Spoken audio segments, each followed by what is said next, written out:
नमस्कार दर्शक मित्रों, दमन न्यूज में आपका स्वागत है। समाचारों की शुरुआत करने से पहले आइए एक नजर डालते हैं आज के मुख्य समाचारों पर।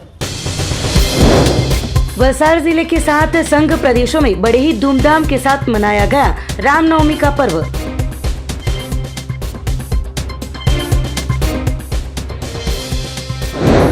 बुलेट ट्रेन प्रोजेक्ट अंतर्गत किसानों को जमीन के पैसे का भुगतान कम मिलने के चलते किसानों ने वलसाड़ जिला कलेक्टर को दिया आवेदन पत्र। वलसाड़ के साप्ताहिक पत्रकार के सामने हुई एफआईआर के चलते धर्मपुर आदिवासी समाज के लोगों ने राज्यपाल और मुख्यमंत्री को दिया आवेदन पत्र। अब समाचार विस्तार से।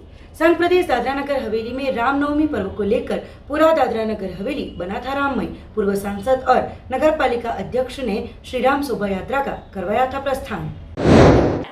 संघ प्रदेश दादरा नगर हवेली में चैत्र रामनवमी के अवसर पर श्री राम की भव्य शोभा यात्रा से पूरा सिलवासा राममय बन उठा था। तो बालाजी मंदिर पर दोपहर 3 बजे पूर्व सांसद नटूभाई पटेल, नगर पालिका अध्यक्ष राकेश सिंह चौहान, उपाध्यक्ष अजय भाई देसाई, विश्व हिंदू परिषद के प्रमुख प्रशांत पाटिल, सुनील महाजन सहित के अग्रणियों ने झंडी दिखाकर श्री राम शोभा यात्रा को प्रस्थान करवाया था। जय श्री राम के गगनभेदी नारों के साथ शोभा यात्रा आगे बढ़ती रही। साथ साथ श्रद्धालु भी जुड़ते गए थे। शोभा यात्रा आमली फुहारा के पास पहुंचते ही लोकसभा स्पीकर की धर्मपत्नी डॉक्टर अमिता ओम बिड़ला और भाजपा महिला मोर्चा के प्रदेश उपाध्यक्षा डॉक्टर प्रमिला उपाध्याय एवं समर्थकों के साथ श्री राम शोभा यात्रा का स्वागत किया गया था। डॉक्टर अमिता ओम बिड़ला यहां पर कुड़ाचा में श्रीमद् भगवत कथा के मुख्य अतिथि के तौर पर आए हुए हैं। शोभा यात्रा में इस्कॉन, ओशो इंटरनेशनल जैसे धार्मिक संगठन भजन कीर्तन के साथ चलते हुए दिखाई दिए। साथ ही तूर और तारपे के साथ नृत्यों का आकर्षण भी रहा था। आमली से टुकर खाड़ा किलवनी नाका घूमकर बालाजी मंदिर पर शोभा यात्रा पूर्ण की गई थी। जगह जगह पर शोभा यात्रा का स्वागत किया गया था। साथ में बाइक रैली का आयोजन भी किया गया था। विश्व हिंदू परिषद ने इस शोभा यात्रा का आयोजन किया गया था। साथ ही महाप्रसाद का आयोजन भी किया गया था, जिसका सैकड़ों भाविक भक्तों ने लाभ भी लिया था।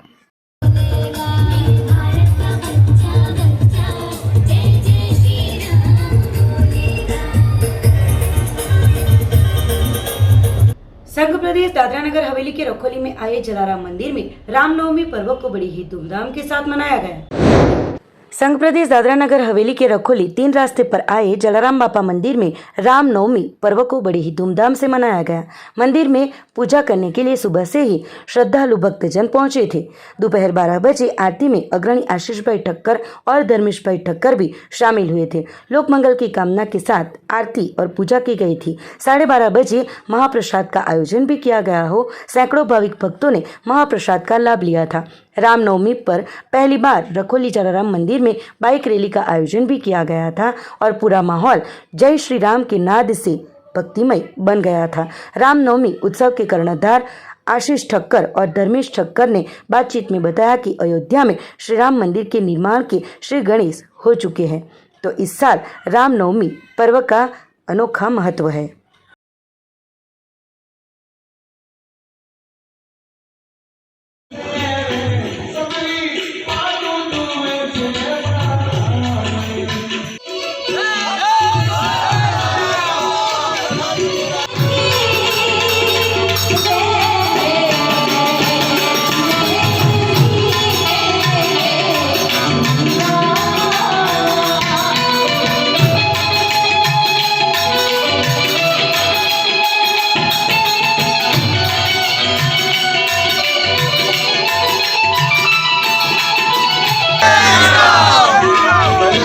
राम भक्तों को और सभी को यही शुभकामना देता हूँ कि रामनवमी में हर साल रखोली में रामनवमी का पर्व मनाया जाता है। वैसे ही हर दुनिया भारत देश में हर कोने कोने में राम भगवान का आज जन्म जयंती का भव्य शोभा यात्रा से लेके सब निकल रहा है। तो सभी हिंदू भाइयों को यही बोलना चाहता हूँ कि सब साथ में रहें और राम मंदिर तो बन गया, अगली बार अपना कृष्ण जन्मभूमि का जो भी प्रश्न है अभी हल हो जाएगा। यहाँ भी जैसे अयोध्या में जो बनाया जा रहा है वैसे भी यहाँ भी सब लोग उत्साह है सब लोगों में और सब लोग श्री राम के नारे से पूरा गूंज उठा रखोली। मैंने तो बोलना चाहता हूँ कि जय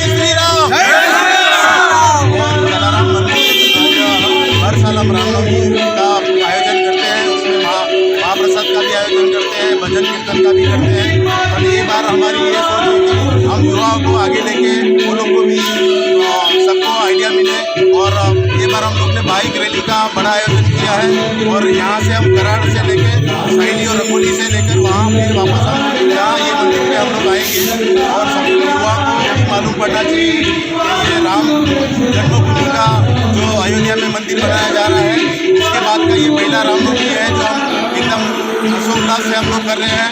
इसके लिए सबका अभिनंदन करता हूँ। हम लोग बाइक रैली और अगले साल और उससे भी अच्छा हम लोग आयोजन करना चाहते हैं।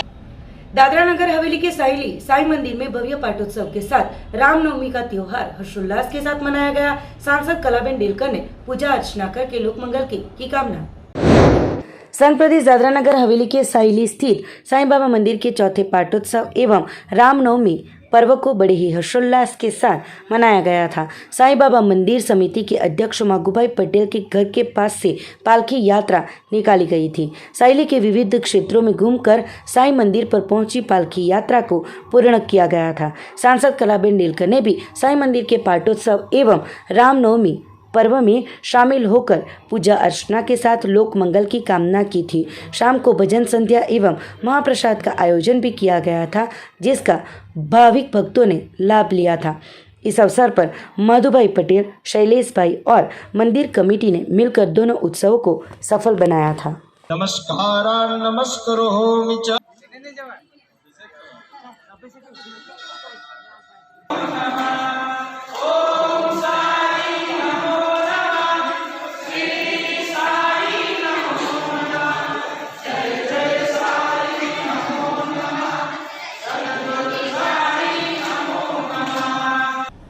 पाटी तहसील के उरवाड़ गांव में श्री राम सेवा समिति द्वारा रामनवमी पर्व को लेकर भाविक भक्तों के लिए महाप्रसाद एवं भजन संध्या के कार्यक्रम का हुआ था आयोजन। पूरे भारत देश के साथ वलसाड़ जिले में भी रामनवमी त्योहार को बड़े ही हर्षोल्लास के साथ मनाया गया था। इस अवसर पर शोभा यात्राओं का आयोजन भी किया गया था। साथ ही भक्तजनों के लिए महाप्रसाद का आयोजन भी किया गया हो। पाटी तहसील के उरवाड़ गांव में सार्वजनिक तौर पर रामनवमी महोत्सव को लेकर भक्तों के लिए महाप्रसाद का आयोजन किया गया था। श्री राम सेवा समिति के कार्यकरों द्वारा पूरा आयोजन किया गया था। यहाँ पर पिछले 37 सालों से महाप्रसाद एवं भजन संध्या का कार्यक्रम आयोजित किया जाता है, पर कोरोना काल की वजह से पिछले 2 सालों से कार्यक्रम आयोजित नहीं हो पाया था। पर इस साल कोरोना की परिस्थिति में कमी होते बड़े ही हर्षोल्लास के साथ रामनवमी पर्व को लेकर महाप्रसाद का आयोजन किया गया था, जिसका भाविक भक्तों ने बड़े ही हर्षोल्लास के साथ लाभ लिया था।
आरती श्री रामायण जी की, आरती श्री रामायण जी की।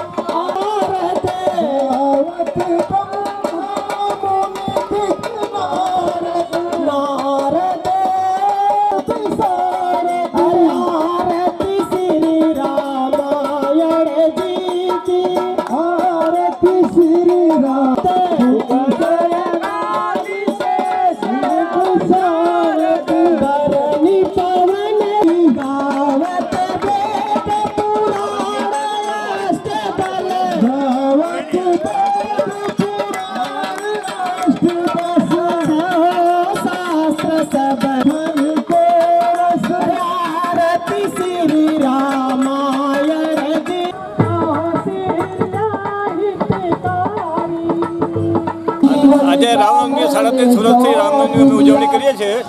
2 વર્ષ કોરોના કાળ દરમિયાન રામનવમી અમે ઉજવી નહીં શક્યા હતા ને આ વખતે ધૂમધામથી અમે ઉજવી રહ્યા છીએ ને તમામ ભક્તોનો અમને સહકાર છે। અહીંયા ભજનને સાંજે મહાપ્રસાદનું આયોજન કરવામાં આવેલ છે સાંજે 6:30 થી 9:30। રામજન્મ મહોત્સવ એ સાર્વજનિક કાર્યક્રમ એમ કરીએ છીએ અને આ 37 વર્ષ અહીંયા પૂરા થાય છે અને અહીંયા વિશાળ સંખ્યામાં મહાપ્રસાદનું આયોજન કરવામાં આવે। લગભગ સાંજે 12-15 હજાર માણસોનું રસોડું થાય અને મહાપ્રસાદનું અમે આયોજન કરીએ છીએ। વચ્ચે 2 વર્ષ અમારા કોરોના કાળમાં બેકાર નીકળી ગયા પણ હવે થોડું કોરોના કાળ ડાઉન થયો છે એટલે અમે આ બધો પ્રોગ્રામ ચાલુ કર્યો છે અને ભક્તજનોને અમારી નમ્ર વિનંતી કે સાંજે જે પ્રસાદ છે એ લેવા માટે પધારે। આ વખત અમે 6:30 થી 10 વાગ્યા સુધીનો પ્રોગ્રામ રાખેલો છે સાંજે ગરમીના લીધે। આમ અમે 1 થી 11 વાગ્યા સુધી કરતા પણ આ વખતે થોડો ટૂંકો કરેલો છે। બધાનો સહકાર, આજુબાજુના ગામડાનો બધાનો અમને સહકાર, આ તો વિના સહકાર નહીં ઉદ્ધાર, તે રીતે અમે પ્રોગ્રામ કરીએ છીએ અને બધાનો સહકાર મળે જ છે। એટલે એકલ દોકલનો આ પ્રોગ્રામ નથી, કાર્યક્રમ બધાનો સાર્વજનિક જ છે। આ ઉપસ્થિતિમાં અમારા જે બધા કાર્યકર્તાઓ છે એ છે રામ સેવા સમિતિના કાર્યકર્તાઓ, અમારા દિનેશભાઈ, અમારા ભોગજીભાઈ, અમારા બાલુભાઈ, એ બધા કાર્યકર્તાઓ મળતા આવે છે અને એ ઉત્સાહથી બધા કામકાજ કરે છે। અમારો સત્યમભાઈ નવા અમને બધો એનો કારભારો આપેલો છે અને હવે દર વર્ષે નવા યંગ સ્ટારોનામાં આપ્યું છે એટલે એ લોકોએ કરવાનું। જય શ્રી રામ। वापी के होटल पेपिलॉन और लोहाना परिवार द्वारा रामनवमी पर्व को लेकर रक्तदान कैंप का किया गया था आयोजन। पूरे भारत भर में रामनवमी त्योहार को लेकर भाविक भक्तों द्वारा बड़े ही हर्षोल्लास के साथ शोभा यात्रा निकालकर उत्सव मनाया गया था। तो वापी तहसील में भी बड़ी संख्या में शोभा यात्रा निकाली गई थी। तो इस अवसर पर होटल पेपिलॉन और लोहाना परिवार द्वारा रक्तदान कैंप का आयोजन किया गया था, जिसमें 500 रक्त की बोतलें एकत्रित करने का लक्ष्यांक रखा गया था। कोरोना काल को लेकर पिछले 2 सालों से आयोजन नहीं हो पाया हो, इस साल कोरोना की रफ्तार कम होते सरकार की गाइडलाइन के अनुसार रक्तदान कैंप का आयोजन किया गया था। वलसाड़ जिले के किसान समाज द्वारा वलसाड़ में बुलेट ट्रेन प्रोजेक्ट को लेकर किसानों को मुआवजा कम मिलते जिला कलेक्टर को सौंपा गया आवेदन पत्र। वलसाड़ जिला किसान समाज के प्रमुख भगुभाई और महामंत्री रूपेश भाई के साथ वलसाड़ जिला के किसानों ने साथ में मिलकर जिला कलेक्टर क्षिप्रा अग्रे को आवेदन पत्र देकर बताया कि bullet train project Gujarat, Maharashtra और केंद्र शासित प्रदेश दादरा नगर हवेली में से पसार होने जा रहा है, तो प्रोजेक्ट के जाहिर हित का अभ्यास नहीं किया गया हो। इस प्रोजेक्ट में ज़मीन की बाजार कीमत जिसके बारे में घोषणा की गई है। वलसाड़ जिले के बोरीगांव, नगवास, जारोली, बालदा, कुंभारिया, सुखाला, वेलपरवा, डूंगरी, दशवाड़ा, परिया, अंबाच और पंडोर इत्यादि गांवों में से कोई भी प्रकार की कानूनी कार्यवाही नहीं हुई है। वलसाड़ के एसटी डेपो के पास आए मोरारजी देसाई ऑडिटोरियम हॉल में कलेक्टर रहे खरसाण सर की अध्यक्षता के अंतर्गत बुलेट ट्रेन प्रोजेक्ट को लेकर किसानों के साथ मीटिंग आयोजित की गई थी, जिसमें दिल्ली के इंजीनियर भी उपस्थित रहे थे और घोषणा की गई थी कि सभी किसानों को एक समान मुआवजा दिया जाएगा। और वलसाड़ जिले के किसानों को मुआवजा कम मिलते किसान नाराजगी जता रहे हैं। नवसारी जिले के किसानों को जो मुआवजा दिया गया है उसी तरीके से वलसाड़ जिले के किसानों को भी चुकाया जाए और पेड़ों के साथ जमीन में असमानता रखकर वलसाड़ जिले के किसानों के साथ अन्याय हो रहा हो, उसका निराकरण लाने के लिए वलसाड़ जिला कलेक्टर को आवेदन पत्र सौंपा गया है। અગાઉ ભગુભાઈએ કીધું તેમ બુલેટ ટ્રેન પ્રોજેક્ટ જે 2016ની અંદર ચાલુ કરવામાં આવ્યું હતું, જાહેરનામું બહાર પડ્યું હતું, ત્યારે 2018ની અંદર આપણા જિલ્લાના કલેક્ટર શ્રી ખંસાણ સાહેબ મોરારજી ઓડિટોરિયમમાં દિલ્હીથી બુલેટ ટ્રેનની અંદર જે કોઈ એન્જિનિયરો છે એમની અધ્યક્ષસ્થાને આપણને બધા ખેડૂતોને જાણ કરવામાં આવી હતી કે જિલ્લા વાઇઝ જે જિલ્લામાં આપણને વળતર મળશે એ વલસાડ જિલ્લાને પણ મળશે। આ બાબતનો આજે જે અમે આવેદનપત્રમાં જે મુદ્દાનો ઉલ્લેખ કર્યો છે એ ખંસાર સાહેબની અધ્યક્ષતામાં પણ કરવામાં આવ્યું હતું। ત્યારે સાહેબે કીધું હતું કે વલસાડ જિલ્લાના ખેડૂતો આંદોલનમાં માનતા નથી, આપણે શાંતિપૂર્ણ રીતે નરેન્દ્ર મોદી સાહેબનો ડ્રીમ પ્રોજેક્ટ છે એટલે આપણે પૂર્ણ કરવાનું છે। એ તારીખે અમે રાહ જોઈને આજે નવસારી જિલ્લાની અંદર 1 વીઘાના 98 લાખ રૂપિયા આપ્યા છે, જ્યારે વલસાડ જિલ્લાની અંદર 1 વીઘાના 24 થી 25 લાખ રૂપિયા આપ્યા છે। એમાં જે જમીનની અંદર ઝાડો જાય છે, જેમાં વલસાડ જિલ્લાને એક ઝાડના 64,000 રૂપિયા મળ્યા છે અને નવસારી જિલ્લાના એક ઝાડના 80,000 મળ્યા છે। એટલે તમે તફાવતની દ્રષ્ટિએ જુઓ તો વલસાડ અને નવસારી જિલ્લામાં બંનેના તફાવતમાં વલસાડ જિલ્લાને 75% વળતર ઓછું મળ્યું છે। અને આજે અમે આવેદનપત્ર આપ્યું છે તે પહેલાં અગાઉ પણ સરકારશ્રીને પણ ઘણી રીતે રજૂઆત કરી ચૂક્યા છે।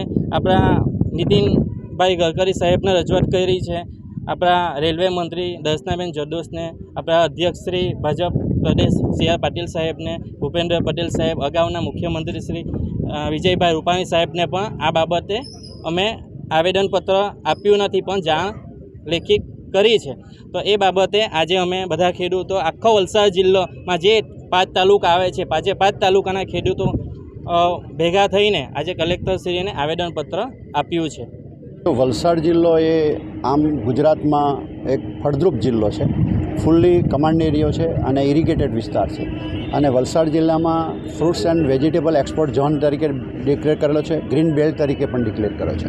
આમાંથી અત્યારે આ વર્ષ છેલ્લા 5 થી 10 વર્ષમાં બુલેટ ટ્રેન અને એક્સપ્રેસ વે 2 રાષ્ટ્રીય કક્ષાના પ્રોજેક્ટો પસાર થઈ રહ્યા છે।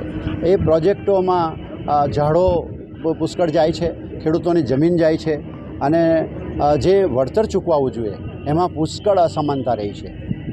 બુલેટ ટ્રેનના જે અધિકારીઓ પ્રોજેક્ટ પૂરા કરવા માટે ખેડૂતોને બેધારી નીતિથી સમજાવતા હતા અને મને યાદ છે વલસાડ ઓડિટોરિયમની અંદર ખરસાણ સાહેબે જ્યારે મિટિંગ કરેલી ત્યારે દિલ્હીના એન્જિનિયરોએ પણ કબૂલ કરેલું કે 2 પ્રોજેક્ટમાં સરખું વળતર આપવામાં આવશે। બુલેટ ટ્રેનનો પ્રોજેક્ટ 2016માં આવ્યો છે અને મોદી સાહેબનો ડ્રીમ પ્રોજેક્ટ છે। આપણે બધાએ મોદી સાહેબની જે નીતિ છે તેમાં આપણે માનીએ છીએ, વિકાસની નીતિમાં આપણે માની રહ્યા છે અને એક્સપ્રેસ વે 1992નો પ્રોજેક્ટ છે પણ એનો અમલ 2009થી શરૂ થયો અને 2015માં 18/9/15 એનું જાહેરનામું બહાર પાડવામાં આવ્યું। હવે 18/9/15 એનું જાહેરનામું બહાર પાડવામાં આવ્યું તે વખતે ખરેખર જાહેરનામામાં વળતરની કિંમત જાહેર કરવી જોઈએ, જંત્રી પ્રમાણેની કિંમત છે કે બજાર કિંમત છે એ એમણે જાહેર કરવું જોઈએ, એ જાહેર નહીં કરેલું હતું અને એ જ પ્રમાણે 2016માં બુલેટ ટ્રેનનો પ્રોજેક્ટ આવ્યો ત્યારે પણ વળતર જાહેર નહીં કરવું। બુલેટ ટ્રેનમાં એ લોકોએ જંત્રી પ્રમાણેનું વળતર ચૂકવ્યું અને એક્સપ્રેસ વેમાં બજાર કિંમત પ્રમાણે વળતર ચૂકવ્યું। એટલે બજાર કિંમત પ્રમાણે એક્સપ્રેસ વેમાં આપણે ત્યાં 27 ગુંઠાનું ભેગું થાય છે એના લગભગ 1 કરોડ રૂપિયા મળી રહ્યા છે, જ્યારે બુલેટ ટ્રેનમાં 27 ગુંઠાના લગભગ 24 થી 25 લાખ રૂપિયા મળી રહ્યા છે। એટલે વળતર એટલું બધું અસમાન છે કે ખેડૂતોને રાત્રે ઊંઘ નહીં આવે એવી પરિસ્થિતિ પેદા કરી દીધી છે અને ખેડૂતો આ વલસાડ જિલ્લાનો ખેડૂત મોટે ભાગે ખેતી પર નભે છે અને તે પણ આંબા, કેરી, ચીકુના પાક પર નભે છે। હવે એ વસ્તુ એમની છીનવાઈ જઈ રહી છે। એક્સપ્રેસ વેની અંદર લગભગ 6 લાખ ઝાડ કપાઈ ગયા છે અને બુલેટ ટ્રેનની અંદર લગભગ 1.5 લાખ ઝાડ કપાવાના છે ને કપાઈ ગયા છે। હવે આટલા બધા ઝાડો કપાતા હોય એટલે પર્યાવરણ પર પણ એની માઠી અસર થાય છે અને જે વાતાવરણ કેરીનો પાક કે શાકભાજી એ વાતાવરણ પર આધાર રાખે છે, ખેડૂતની મહેનત સાઈડ પર રહી જાય છે। એવા આ જે પ્રદૂષિત વાતાવરણ ઊભું થઈ ગયું છે એના લીધે કેરીનો પાક અને બુલેટ ટ્રેનથી માંડીને એક્સપ્રેસ વેનું જે વળતર છે એમાં એટલી બધી અસમાનતા સર્જાય છે કે ખેડૂતો આંદોલન કરવા માટે તૈયાર છે। પણ અમે એમને એમ કીધું છે કે ભાઈ તમે આપણે કલેક્ટર સાહેબને આવેદનપત્ર આપીએ અને મહેસૂલ વિભાગને પણ આપ્યું છે। આ આવેદનપત્રની કોપી આપણે વડાપ્રધાન, રાષ્ટ્રપતિ, રાજ્યપાલ બધાને મોકલી આપી છે। એ લોકો જો નિરાકરણ સુલે શાંતિથી નહીં કરશે તો અમારે ના છૂટકે ખેડૂતો સાથે રહીને ગાંધી ચિંધ્યા માર્ગે આંદોલન પણ કરવાની જરૂર પડશે અને સમય આવે, હું જાહેર કરું છું, સમય આવે અમારે પ્રોજેક્ટ પણ આ જે તમે જુઓ છો તો પારડી, ગુંડલાવ જીઆઈડીસી, વાપી જીઆઈડીસી અને એની અંદર તમે નદીઓમાં પાણી જુઓ છો કેટલું પ્રદૂષિત પાણી આવે છે અને એના લીધે વાતાવરણ પ્રદૂષિત થઈ રહ્યું છે। એટલે કેરીનો પાકને પુષ્કળ અસર થાય છે। જે આ વાતાવરણમાંથી બચી શકે એવી વાડીઓ છે તેમાં કેરી છે અને એ વાતાવરણમાં બચી નથી શકતી, તે કેરી આવેલી કેરી ગળી રહી છે। देश के लोकतंत्र के चौथे स्तंभ माने जाने वाले वलसाड़ के मीडिया कर्मी के सामने गलत तौर पर गुना दाखिल करने को लेकर समस्त आदिवासी समाज धर्मपुर द्वारा प्रांत कचहरी धर्मपुर को आवेदन पत्र सौंपकर राज्य के राज्यपाल और मुख्यमंत्री को लिखित में की गई रजूआत। वलसाड़ से प्रसिद्ध होते साप्ताहिक अखबार दक्षिण गुजरात वर्तमान में शराब की हेराफेरी के मामले वहीवटदारों ने बुटलेगरों के साथ सेटिंग की होने के शीर्षक के साथ छपे समाचार के बाद अखबार के तंत्री पुण्यपाल शाह के सामने वलसाड़ पुलिस ने गंभीर धाराएं लगाकर गुनाह दर्ज कर उनकी सूरत स्थित उनके ही घर से गिरफ्तारी की गई थी। इससे भी ज़्यादा दुख की बात यह है कि अखबार के साथ कोई भी लेना देना नहीं हो ऐसे परिवार के साथ बिलीमोरा में अपने परिवार के साथ अलग रहते ऐसे चाचा जयंती भाई के सामने भी शिकायत दर्ज की गई है। इसके अलावा अन्य चाचा अनिल भाई शाह के सामने भी गुनाह दर्ज किया गया है। अगर मीडिया कर्मियों द्वारा किसी के अपमान का समाचार लिखा जाता है तो कोर्ट के दरवाजे खटखटाए जाते हैं, पर आर्टिकल के आधार पर वाचकों के साथ धोखाधड़ी और विश्वासघात किए होने की पुलिस ने खुद शिकायतकर्ता बनकर शिकायत दर्ज कराए, वो कितना वाजिबी है? ऐसे प्रश्नार्थों के साथ समस्त आदिवासी समाज धर्मपुर द्वारा लोकतंत्र के चौथे स्तंभ माने जाने वाले मीडिया के आवाज़ को दबाया जा रहा हो, गलत तरीके से मीडिया को दबाने का प्रयास हो रहा हो, जिसको लेकर किए गए एफआईआर को लेकर योग्य जांच की जाए, वो आवश्यक हो। कसूरवारों के खिलाफ तुरंत एक्शन लेने के लिए धर्मपुर प्रांत अधिकारी को आवेदन पत्र देकर राज्य के राज्यपाल और मुख्यमंत्री को लिखित में रजूआत की गई है। આજરોજ અમે જે આવેદનપત્ર આપી રહ્યા છે તે પત્રકાર મિત્રો જે આપણા ચોથું સ્તંભ કહેવાય છે તેને જો હેરેસમેન્ટ કરીને જો તેને ધરપકડ કરવામાં આવતી હોય તો હવે ચલાવી લેવાય એવું નથી। આ રાજની અંદર જે પોલીસ મિત્રો હોય, પત્રકારો હોય કે એને દાબ દબાણ આપીને આ જનતાને પણ દાબ દબાણ આપીને જે કાર્યવાહી કરતા હોય તો તેના માટે આજે એમની જે ધરપકડ કરવામાં આવી છે તંત્રીશ્રીની, તો તેના વિરોધમાં અમે લોકો આવું પગલું ન ભરે અને શાંતિથી દેશને ચાલવા દઈ, અરાજકતા ફેલાવવાની કોશિશ નહીં કરે, તેના માટે આજરોજ ધરમપુર તાલુકા પત્રકાર મિત્રો અને અમારો સમાજ, આદિવાસી સમાજ એમના માટે એક આવેદનપત્ર આપે છે અને આવું કૃત્ય ન થાય તેને અમે એમને એક જવાબદારી સોંપીએ છીએ કે આવું કરશો તો અમે પછી બેસેલા રહેશું નહીં। આજરોજ અમે સમસ્ત આદિવાસી સમાજ ધરમપુર અને સાયડો હોસ્પિટલના સંચાલક ડૉક્ટર નીરવભાઈ સાથે પ્રાંત સાહેબને રજૂઆત કરવા આવ્યા છે કે જે લોકતંત્રનો ચોથો સ્તંભ તેમનો અવાજ દબાવી દેવામાં આવે છે તો અમારા સામાન્ય આદિવાસી પરિવારનું શું? એ લોકો કોઈ જગ્યાએ રજૂઆત કરવા ગયા હોય, અમને એ લોકો સાચા હોય તો એમનો અવાજ દબાવતા એમને વાર કેટલી? એક પત્રકાર જે સાચી માહિતી લોકો સમક્ષ રજૂ કરે છે, અને હું માનું છું કે જે પત્રકાર મિત્રોએ અમારે જે તાર પાર રિવર લિંક યોજનાના વિરુદ્ધમાં ખૂબ જ મોટો આદિવાસી સમાજે વિરોધ ચાલી રહ્યો છે, તેમાં પણ પત્રકાર મિત્રોએ જે સાચી માહિતી પ્રગટ કરી તેના અનુસંધાને મને લાગે છે કે ઘણા જે નેતા ટોપના જે ચેનલના મિત્રો છે એમના રાજીનામા બી લઈ લેવામાં આવ્યા છે।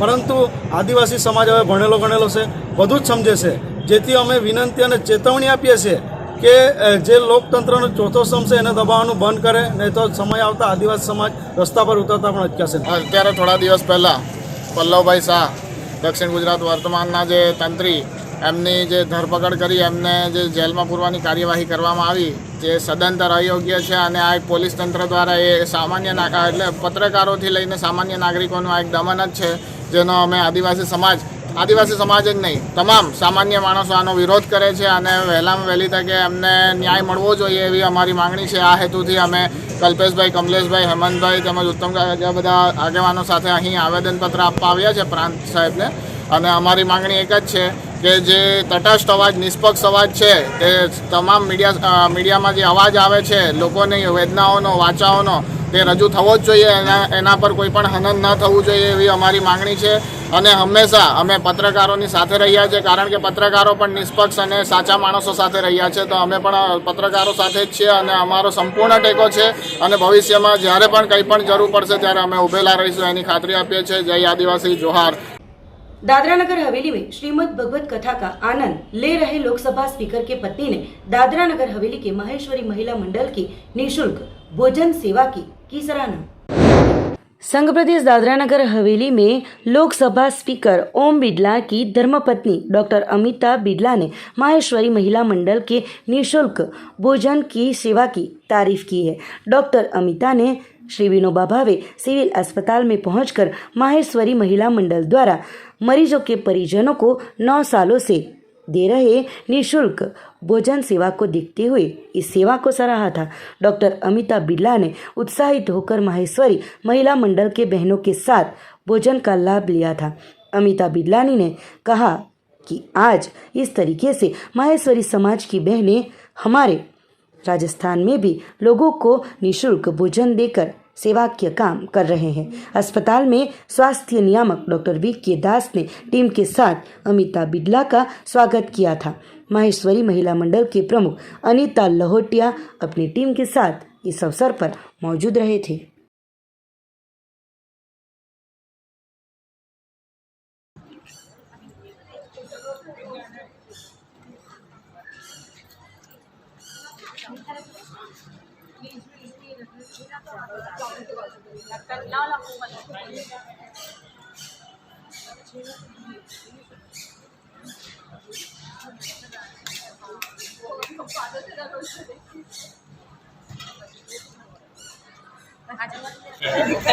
बहुत सारे इसी अवसर पे लोगों का दुख हमने जैसे बोला कि सुख में तो सब वही रहते हैं, दुख में कैसे है, बस वही इच्छा से हम लोग यहाँ पे हर साल 11 अप्रैल को ये दायक एक इंस्पिरेशन है।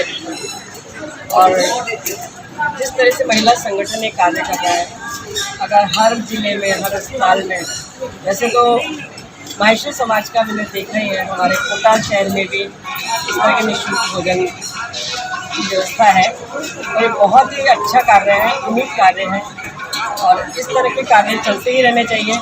लोगों में इस तरह की भावना, जब अगर हम दूसरे का दुख समझेंगे तभी हम कुछ कर सकते हैं, आगे बढ़ सकते हैं। इनका करना, इनका बहुत बहुत ही बधाई के पात्र है। मैं चाहती हूँ कि इनसे इंस्पायर होकर लोग और इस तरह के सेवा क्षेत्र में आ गए। से चल रहा है यहाँ से अपना हॉस्पिटल अच्छा होने की वजह से बहुत दूर दूर से पेशेंट इलाज के लिए आते हैं और उनके साथ वालों की बहुत बार व्यवस्था नहीं होती है खाने पीने की और बहुत लंबा टाइम तक आदमी बाहर का खाना नहीं खा सकता, तो उसके लिए उनको घर जैसा शुद्ध भोजन हम लोग उपलब्ध कराने की और उनकी तकलीफ थोड़ी कम करने की कोशिश करते हैं इससे। और ये हमें जो डोनेशन मिलता है उसके माध्यम से ही हम ये काम कर सकते हैं। तो मेरा लोगों को ये कहना है कि आप भी सब लोग आगे आए और इस प्रोजेक्ट में सहभागी हो। सब लोग जैसे जैसे डोनेशन करेंगे हम और अच्छा काम कर सकेंगे। धन्यवाद। दमन कच्ची गांव में आजादी के अमृत महोत्सव अंतर्गत ईंधन बचाने हेतु संरक्षण क्षमता महोत्सव का किया गया था आयोजन। दमन के कच्ची गांव स्थित गवर्नमेंट स्कूल में हिंदुस्तान पेट्रोलियम उत्पादकों के संरक्षक हेतु संरक्षण क्षमता महोत्सव का आयोजन किया गया था। सालों से ये कार्यक्रम आयोजित किया जा रहा है, पर कोरोना काल की परिस्थिति की वजह से पिछले 2 सालों से ये कार्यक्रम आयोजित नहीं हो पाया था, पर इस साल कार्यक्रम आयोजित किया गया हो। आज़ादी का अमृत महोत्सव अंतर्गत एवं ईंधन को कैसे बचाना चाहिए, क्लीन एंड ग्रीन एनर्जी के साथ कार्यक्रम आयोजित कर लोगों को जागरूक किया गया, ताकि आने वाली पीढ़ी के लिए एक बेहतर वातावरण सुनिश्चित कर सके, ताकि स्वस्थ भारत का निर्माण हो सके। तो कार्यक्रम के इस अवसर पर सांसद लालू भाई पटेल, प्रिंसिपल सर, साथ ही कर्मचारीगण उपस्थित रहे थे। एएसएम सर विशाल कुमार जी અને પ્રિન્સિપલ બોડાસિયા સર।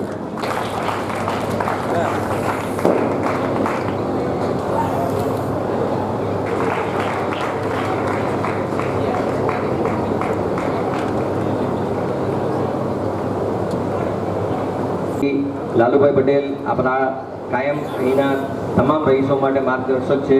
એમનો સરળ સ્વભાવ સર્વેને ખબર છે।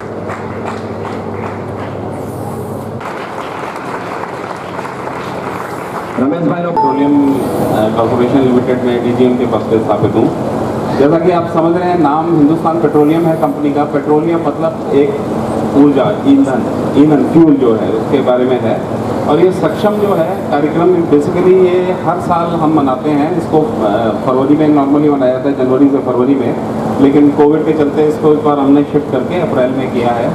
11 अप्रैल से 30 अप्रैल तक ये कार्यक्रम मनाया जाता है। इसके बारे में थोड़ा और मैं जानकारी देता हूँ। ये जितनी भी तेल मार्केटिंग कंपनियाँ, तेल बेचने वाली कंपनियाँ, आपने हिंदुस्तान पेट्रोलियम जैसे हमारी है, Indian oil, gas India limited और रिलायंस, एसआर, ये सारी कंपनी जितनी भी हैं जो ऊर्जा तेल बेचती हैं, ये PCRA petroleum conservation research association के साथ मिलके एक कार्यक्रम करते हैं। हर साल जागरूकता का कार्यक्रम है ये, जिसमें हम लोगों को बताते हैं कि ये जो पेट्रोल डीजल हम इतनी आसानी से लगता है कि अभी जाना है, फटाफट गाड़ी निकाली, हमने इस्तेमाल कर लिया, कि ये इनका संरक्षण बहुत जरूरी है। आप सब मेरे ख्याल से 9th क्लास के बच्चे हैं, 8th 9th के, तो साइंस में आपने पढ़ा होगा कि ये पेट्रोल कैसे बनता है। तो ये एक फॉसिल फ्यूल है जो ज़मीन में पुराने ज़माने में जो हज़ारों साल पहले पेड़ पौधे जो दब गए, जानवर दब गए, उसकी वजह से एक पेट्रोलियम प्रोडक्ट का उत्पादन होता है। जितना हम निकालते जाएंगे वो धीरे धीरे खत्म हो रहा है, वो उसका वापसी मतलब उसका रिप्लेनिशमेंट नहीं होता है। तो लाइट जो यूज़ कर रहे हैं वो भी एक ऊर्जा है, एनर्जी है, इलेक्ट्रिसिटी जिसको बोलते हैं। अब इलेक्ट्रिसिटी कई ढंगों से बनाई जा सकती है। इलेक्ट्रिसिटी बनाने हो जाएंगे तो वो रिसाइकल नहीं हो पाएगी।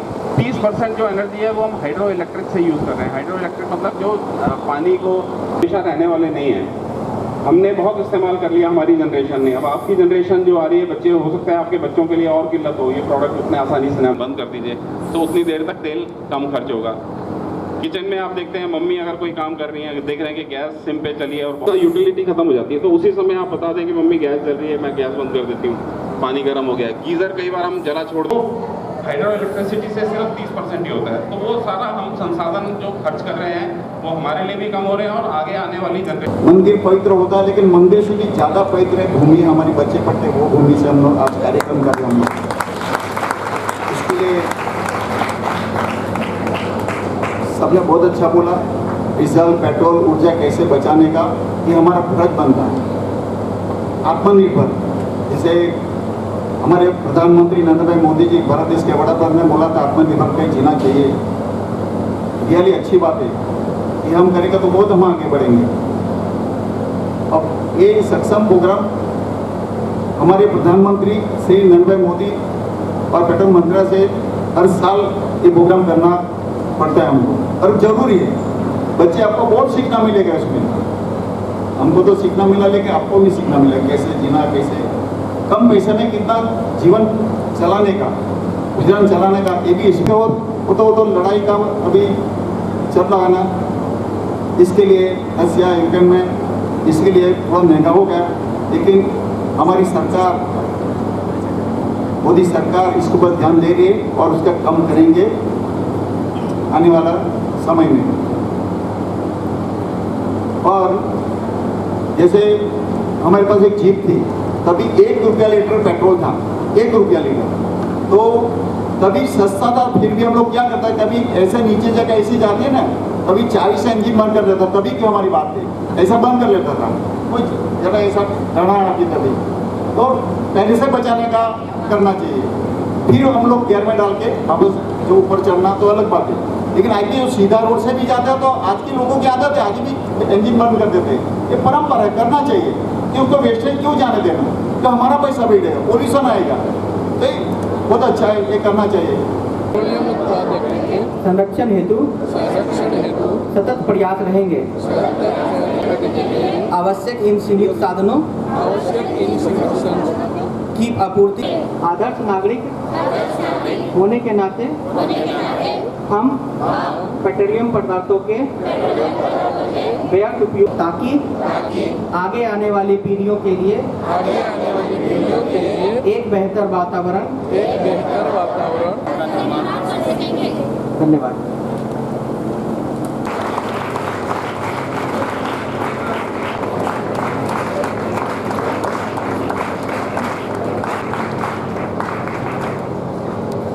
આપણે તમામ મંચસ્થ છે મહાનુભાવો એ લોકોને તાળીઓ તમને કીધું એ પ્રમાણે ઓનલાઈન પણ તમે જોજો, ઘણી બધી સ્પર્ધાઓ છે, ઘણી બધી।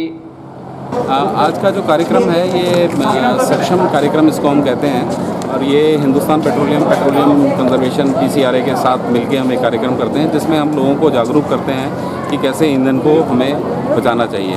और इस बार का जो हमारा थीम है वो है आज़ादी का अमृत महोत्सव और use of clean and green energy. ये हर वर्ष किया जाता है इसको, इस बार क्योंकि कोविड के चलते इसको हमने अप्रैल में किया है, नहीं तो नॉर्मली ये जनवरी में किया जाता है। और इसमें हम बच्चों को और आम नागरिकों को जगह जगह कैंप्स लगा के उनको हम जागरूक करते हैं कि कैसे वो ईंधन बचा सकते हैं और ईंधन बचा के कैसे प्रदूषण रहित हम वातावरण में जी सकते हैं और आगे आने वाली पीढ़ियों के लिए कैसे अच्छा वातावरण दे।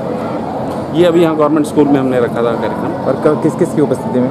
ये यहाँ के माननीय सांसद लालू भाई पटेल साहब और यहाँ के वलसाड जिले के उमरगांव तहसील में परंपरागत गंगा देवी माताजी के मेले की पूर्व तैयारियां हुई शुरू।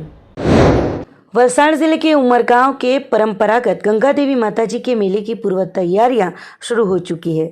आज से अंदाजित 300 साल पहले गंगा देवी मंदिर की स्थापना के बाद शुरू हुए मेले को परंपरा के तौर पर हनुमान जयंती के दिन से 9 दिनों के लिए यथावत रखा जाता है। तो इस साल भी कोरोना काल के 2 साल के दौरान आयोजित होने वाले परंपरागत मेले को लेकर लोगों में काफ़ी उत्साह देखने को मिल रहा है। 9 दिनों तक चलने वाले इस मेले में कौमी एकता का दृष्टांत यानी कि हिंदू मुस्लिम भाइयों और बहनों की लगने वाली जो दुकानें होती हैं वो श्रद्धा के साथ आकर्षण का केंद्र भी रहती है।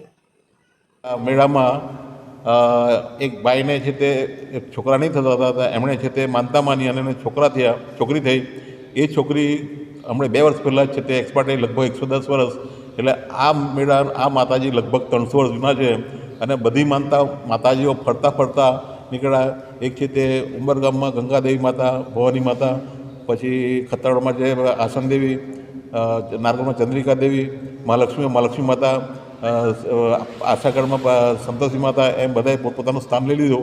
अहीं जे उजवाय छे ते परापूरथी चाली आवेलो कोईपण जातना भाईचारा वगर कोईपण जातनी तकलीफ वगर बधा हळीमळीने आ मेळो चलावे छे अने कोईपण जातनी तकलीफ रहती नथी।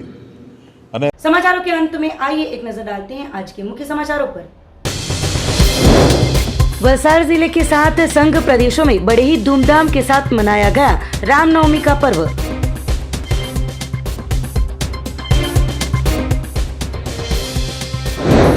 बुलेट ट्रेन प्रोजेक्ट अंतर्गत किसानों को जमीन के पैसे का भुगतान कम मिलने के चलते किसानों ने वलसाड़ जिला कलेक्टर को दिया आवेदन पत्र। वलसाड़ के साप्ताहिक पत्रकार के सामने हुई एफआईआर के चलते धर्मपुर आदिवासी समाज के लोगों ने राज्यपाल और मुख्यमंत्री को दिया आवेदन पत्र।